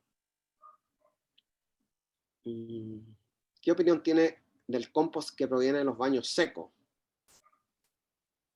Bueno, si están libres de patógenos, yo creo que no habría ningún problema. Es materia orgánica que se puede incorporar para hacer compost o aplicar directamente en el campo.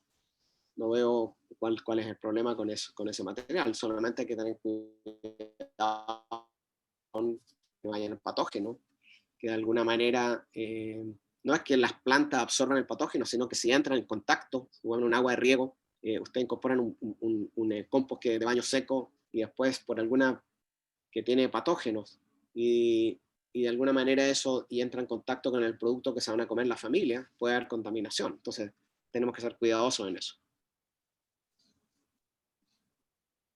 Pues, ayer se explicó también el uso de ciertas plantas, ¿no?, para purificar los afluentes de aguas negras, convertirlas en pardas o finalmente en aguas limpias para la agricultura, sobre todo para productos de riego, ¿no? Para árboles no hay problema, pero para lo que son alimentos sí, debería haber mucho control sanitario, ¿no? Sobre todo en verduras, ¿no?, que son de tierra. Claro que sí. Lo que tú dijiste antes me parece interesante porque efectivamente estamos tratando de promover el enfoque de sistemas alimentarios, no solamente de la parte productiva, sino producción, transformación, comercialización, consumo, reciclaje también, reducción de desperdicios, que es otro gran problema en la agricultura y en general en la producción de alimentos. Y este sistema alimentario, sistemas alimentarios diversos, resilientes, sostenibles, son el enfoque que quisiéramos hacer junto con el enfoque territorial en la gestión de la producción, el consumo, ¿no? Y ahí es clave, bueno, la presencia de más actores, que no son solamente los productores. Los consumidores son fundamentales, los mercados ecológicos son fundamentales. Los municipios, que son autoridades con ciertas competencias, también son, y en el caso peruano, los gobiernos regionales, que también tienen una cierta autonomía y recursos. Entonces, juntando este conjunto de actores, un modelo de sistemas alimentarios sostenibles y resilientes, es que queremos orientar nuestro trabajo dentro de los territorios, de los pilotos territoriales que estamos haciendo de agroecología y transición, ¿no? Sí, eso es fundamental. De hecho, la agroecología como ciencia, práctica y movimiento fue redefinida hace un tiempo como la ciencia de los sistemas alimentarios, más bien que de los sistemas agrícolas, ¿no? Y ahí entran las dimensiones que tú estabas hablando, en la cual se necesita la participación no solamente de otros actores, sino también de otras áreas de investigación. O sea, nosotros, Clara y yo, y Enrique, Zoraida, trabajamos más en la parte del diseño productivo, el diseño ecológico de los sistemas, cómo medirlos, etcétera, su impacto. Y ya lo que tiene que ver con la distribución de alimentos, con el reciclaje, con los mercados, ya son áreas que son sumamente importantes y hay mucha gente que está trabajando en eso, en el movimiento agroecológico. Yo los invitaría a los que puedan participar en el Congreso de SOCLA, que viene ahora a fines de noviembre, que va a ser en Montevideo, va a ser en línea, por supuesto, donde hay muchas sesiones que tienen que ver con estas dimensiones que habla Juan, ¿no? Políticas agrarias, mercados alternativos, importancia de los municipios, etcétera, etcétera, políticas municipales, hay muchas mesas y también hay muchas publicaciones que están emergiendo sobre estos temas. Hay un libro nuevo que salió de agroecología política que lo escribió Manolo González de Molina, Paulo Petersen de Brasil, González de Molina de España, donde delinean muchos aspectos que tienen que ver cómo crear estos sistemas alimentarios resilientes, sustentables que habla Juan, ¿no? Bien, creo que si no hay más preguntas, podemos dar unos minutos más para ver si se animan a nuevas preguntas por escrito. Si no hubieran ninguna más, vamos a suspender ya esta sesión, no sin antes pedirle a la señora Ana Cosme, que creo que está en sala, que por favor responda a las preguntas del formulario que le hemos hecho llegar para continuar tranquilamente con su inscripción en este curso. Tenemos ahora un tiempo, un break, para reiniciar a las 3 de la tarde con la exposición del ingeniero Murguellito, los temas de manejo de agrosistemas silvopastoriles, son tan importantes en el diseño de nuevos sistemas en territorios amplios. Te agradecemos mucho, Miguel, por tu participación, como siempre, tan ilustrativa y tan sugerente. Y te comprometemos, así como Cadrito, también en seguir conversando, lo que va a ser nuestra preocupación de aquí en adelante, que son este diseño de metodologías de evaluación muy participativas, pero que den cuenta de la riqueza de las estrategias de transición agroecológica a nivel de la parcela y a nivel del territorio en las zonas altoandinas. Y en general, ¿no? También en las zonas de Amazonía y en las zonas de costa, donde están los consorcios. Tienen en este momento 7 pilotos territoriales, 2 en costa, 3 en sierra y 1 más en selva. Entonces creo que ahí está toda la panoplia de diversidad. Queremos tener todos un mismo concepto, un mismo enfoque y un mismo sistema de medición dentro de los parámetros que se puedan hacer. Creo que ese va a ser el mayor logro que podamos hacer de este curso. Por eso mismo creo que nos has dado todas las ideas, insumos e instrumentos que ya están en nuestra cancha, hacer su aplicación adecuada. Bueno, Juan, muchas gracias y gracias al consorcio, gracias a todas las personas que han participado en el curso. Espero que hayan sido útiles los conceptos que hemos compartido. Y bueno, será para otra ocasión seguir colaborando como siempre, ¿no? Gracias, Miguel. Muchas gracias. Nos vemos como siempre en el ciberespacio por ahora. Chao, chao.